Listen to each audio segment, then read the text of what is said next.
Tata Motors के 1000 share purchase किए थे हाँ 1024 प्राइस पे। ये मैंने बेसिकली लॉन्ग टर्म के हिसाब से लिया था, बट उसका अभी कंटिन्यू उसका प्राइस गिर रहा है। तो अभी हमें क्या करना चाहिए? इससे बाय करना चाहिए, होल्ड करना चाहिए, या फिर सेल करना चाहिए? और क्या सोच के लिया था? जब ले रहे थे उस टाइम बहुत तेजी बन रही थी स्टॉक में, इसलिए ले लिया था क्या? यस सर, पर उस टाइम मुझे लगा कि मुझे लॉन्ग टर्म के लिए लेना था ये, बट अब उसका प्राइस अभी डाउनफॉल में जा रहा है। हाँ, 350 रुपये का नुकसान हो रहा है सतपुते साहब। एक बिजनेस से किसी और अपने बिजनेस बना के दूसरे बिजनेस में डाला था, वहां डूब गया। अभी क्या करूं? जी आशीष जी, देखिए मैं वही चार्ट देख रहा था कि अगर इनको लॉन्ग टर्म होल्ड करना है तो सपोर्ट कहाँ बनता है। देखिए मेरे हिसाब से टाटा मोटर्स का इंपॉर्टेंट सपोर्ट है 650 का। तो 650 के सपोर्ट के हिसाब से अगर आप देखें तो आपका स्टॉप लॉस होगा 625 का। इसका ब्रेकआउट लेवल है आशीष जी करीबन 710 का। ये 710 का लेवल निकले, फिर मुझे लगता है यहाँ पे फिर से तेजी बनेगी। प्रोबेबली इन दैट केस 750 ये पहला रेजिस्टेंस होगा। अगर वो सरपास होता है तो 820 तक जाएगा। आशीष जी, उन्होंने सवाल पूछा था कि क्या मैं एवरेज करूं, तो मुझे लगता है थोड़ा सा वेट करें, क्योंकि फिलहाल अगर आप बाजार का ओवरऑल मूड देखें तो थोड़ा सा डाइसी ही मूड चल रहा है। तो यहाँ पे एवरेज करने के लिए थोड़ा सा वेट करें। अगर करेक्शन में कहीं मिले तो बाद में सोचेंगे, लेकिन फिलहाल क्योंकि क्वांटिटी अच्छी खासी है, 1000 क्वांटिटी है, अगर यही 200-300 शेयर है तो मैं बोलता था कि ओके 200 और ऐड कर लीजिए। लेकिन 1000 के सामने आपको फिर से 1000 ऐड करना है, फिर आपका जो मीडियन है यानी मीन पॉइंट है वो तो फिर आपका फिर से अलग हो जाएगा, क्योंकि in that case your averaging के कॉस्ट करीबन 850-900 के आसपास हो जाएगी। तो उसके लिए इतना सब रिस्क उठाने की जरूरत नहीं है, इसलिए मैंने कहा एवरेजिंग ना करें।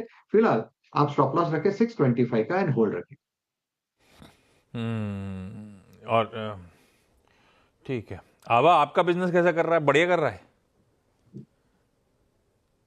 यस तो सर। मैं ऑनेस्टली तो फिर तो अपने बिजनेस में भी बढ़ाने के लिए डाल दो, क्या है, क्यों टाटा मोटर्स? अपने पास तो क्या बिजनेस नहीं है और सतपुते साहब का, तो हम लोग तो फिर स्टॉक मार्केट में डालते हैं। सतपुते साहब का तो वो भी नहीं नहीं है, आशीष, फाउंडर है राजेश सतपुते.com के। लो, sorry, I take my words back. Delhi से कुसुम कुसुम जी जुड़ती हुई। Kusum ma'am, good afternoon. Kusum ma'am, सवाल पूछें। Good morning sir, good morning. Sir, मेरे पास एससीआई के हैं 650 शेयर हैं, 271 की रेंज में। और कुसुम मैम, ये शिपिंग कॉर्पोरेशन क्यों लिया था? मतलब कुछ था और क्या? क्या रीजन था इसको लेने का?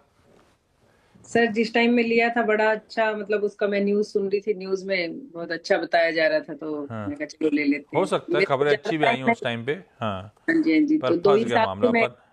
जी। तो क्या पूछूं, निकलना है कि बने रहना है या हाँ और जी, हाँ पैसा जी, डालना है, बताइए ऐसा? इसमें मतलब क्या करे, एवरेज करे या निकले या कुछ सदवी टाइम में। साहब, क्या करते अगर आप होते? तो 271 की खरीद होती आपकी, 650 क्वांटिटी होती, तो आप क्या करते? निकल जाते या बने रहते?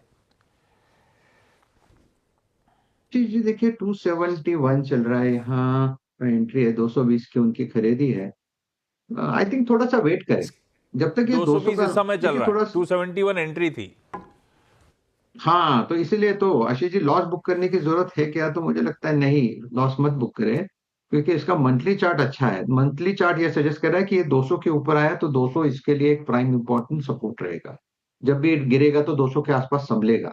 तो अगर आपके पास वक्त है और आप थोड़ा सा टाइम दे सकते हो तो आप डेफिनेटली होल्ड रखें। 200 के ऊपर के हिसाब से देखें तो 270 280 तक फिर से जा सकता है, लेकिन उसके लिए प्रोबेबली एक आध साल लगेगा। तो if you can bear that much of pain, then probably you can hold with a stop loss below 200. आप होते तो होल्ड करते, निकल जाते? हैं? आप होते तो होल्ड करते कि निकल जाते? आशीष जी, मैं होता तो स्टॉप लॉस लगा देता। बस ठीक है, अपन स्टॉप लॉस के साथ मैम रखेंगे for the time being. Rashmi ma'am, अगला सवाल। सर, मेरा नेक्स्ट क्वेश्चन है मॉइल के लिए। मैंने मॉइल ओके। 333 पे लिए हुए हैं 500 शेयर्स, तो मैं उसे होल्ड करूं कि प्रॉफिट में है तो उसे सेल करूं? हाँ, सतपुते साहब, मुनाफा हो रहा है 40-50 रुपए के आसपास। कितना टाइम हो गया लिए हुए मैम? सर, तकरीबन 3 महीने, 3 या 4 महीने पहले लिया होगा। 3-4 महीने इसीलिए क्योंकि इस बीच तो डिविडेंड भी आ गया होगा, 4-1 रुपए का, 4-5 रुपए का डिविडेंड भी आया होगा, है ना? देखना आप। खैर, जो भी, बढ़िया हाँ। डिविडेंड पेइंग कंपनी है मॉइल। सतपुते साहब, क्या करना चाहिए? आशीष जी, देखिए आपने जैसे कहा कि एक बढ़िया डिविडेंड पेइंग कंपनी है, तो देखिए वो एक अलग एस्पेक्ट होगा अगर आपको इसे रखना है तो। लेकिन चार्टिकली मुझे लगता है ये 380 390 इससे ज्यादा ऊपर जगह नहीं दिखती। तो जैसे कि आपने पहले पूछा था कि आपके पास होता तो आप क्या करते थे, तो मैं प्रॉफिट बुक कर लेता। इंपॉर्टेंट है अपने लिए। मुनाफा बांध लीजिए मैम, मॉइल में 40-50 रुपए जो मिल रहा है उसे अपन बांध लेंगे।